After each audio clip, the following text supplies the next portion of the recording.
जिस तरह से डिजिटलाइजेशन देश में बढ़ा है उसी तरह से उसके दुष्परिणाम भी सामने आ रहे हैं, जहाँ पर साइबर ठगी के मामले काफ़ी देखने में आ रहे हैं। इस समय मेरे साथ मौजूद है Indore crime branch DCP Rajesh Dandotiya से, जिनसे हम जानेंगे कि किस तरह से इनसे बचा जा सकता है और क्या-क्या इनके लिए जागरूकता होना चाहिए। सर, साइबर क्राइम के मामले बढ़ते आ रहे हैं। देखने में आ रहा है कि कई लोग ऑनलाइन ठगी के शिकार हो रहे हैं। किस तरह से इसको बचा जा सकता है और क्या?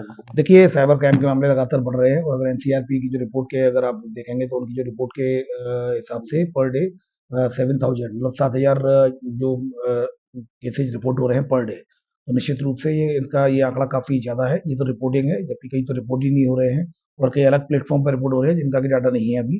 तो कहीं न कहीं निश्चित रूप से साइबर क्राइम में बढ़े हैं। इनको कंट्रोल करने के लिए नंबर 1 जो साइबर क्राइम अवेयरनेस लगातार वाइड स्प्रेड आपको अवेयरनेस करना होगा, क्योंकि जागरूकता के बिना ये संभव नहीं है कि आप इसको कंट्रोल कर सकें। केवल एक ही इफेक्टिव टूल है, that is cyber crime awareness.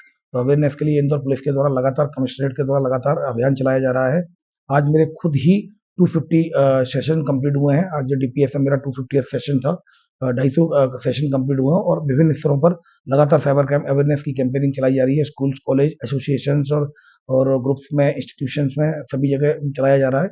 इसके अलावा हमारा ये काम रहता है कि कहीं अगर विक्टिम के साथ कोई फ्रॉड हुआ है, उसके बाद अगर उसके साथ जब बड़ा फ्रॉड हुआ है या छोटा भी फ्रॉड हुआ है, तब भी हम तत्काल उसको ये कोशिश कर रहे हैं कि उस तक वो नंबर पहुंचे जिन नंबर पर वो रिपोर्ट कर सके। यही स्कूल और कॉलेज में जाने का माध्यम, इलेक्ट्रॉनिक मीडिया, प्रिंट मीडिया, इसके माध्यम से नंबर्स को और जो साइट है, जो वेबसाइट है, उसको हम जो प्रोजेक्ट कर रहे हैं। जैसे कि नंबर है, इस इलेक्ट्रॉनिक मीडिया के माध्यम से बताना चाहूंगा, 1930 है। अगर आपके साथ इंडिया में कहीं भी साइबर क्राइम होता है तो 1930 को डायल करें।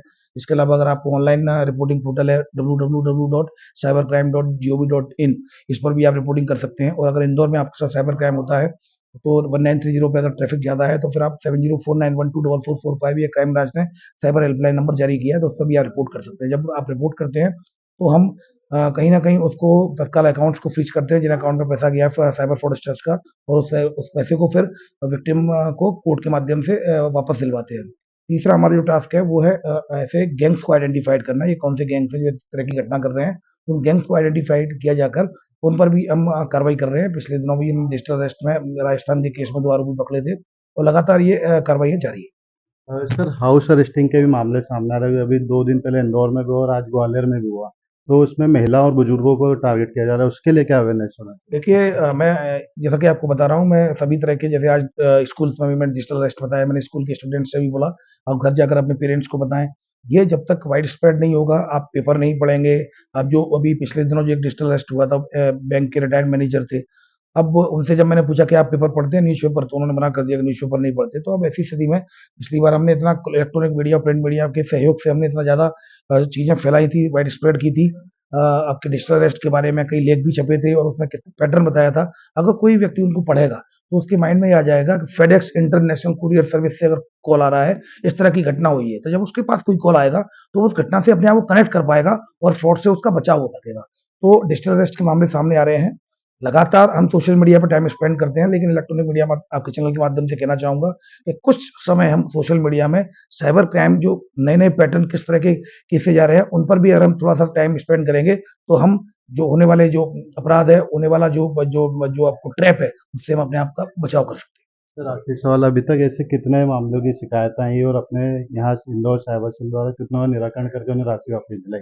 अभी 1 जनवरी से लेकर अगर आप देखेंगे 2023 में हमारे द्वारा 4 करोड़ 32 लाख का पूरा पैसा वापस कराया गया था एक साल में, 2023 में। 2024 में 1 जनवरी से लेकर 30 जून तक हम 4 करोड़ 9 लाख वापस करा चुके हैं कंप्लेनेंट का, जिसमें लगभग 9.5 करोड़ रुपए का से 10 करोड़ का फ्रॉड हुआ था। उसमें लगभग 4.25 करोड़ रुपए हम वापस करा चुके हैं और लगभग 1,000 से ज्यादा इसमें विक्टिम्स है।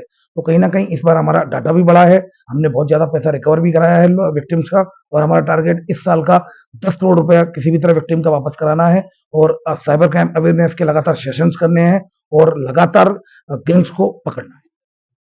तो ये थे हमारे साथ राजेश दंडोतिया सर, जिन्होंने बताया कि अगर अवेयरनेस होगी, जागरूकता होगी तो इस तरह के मामलों से बचा जा सकता है। कैमरा मैन चंकी वाजपेयी के साथ अभिषेक ठाकुर, इंदौर।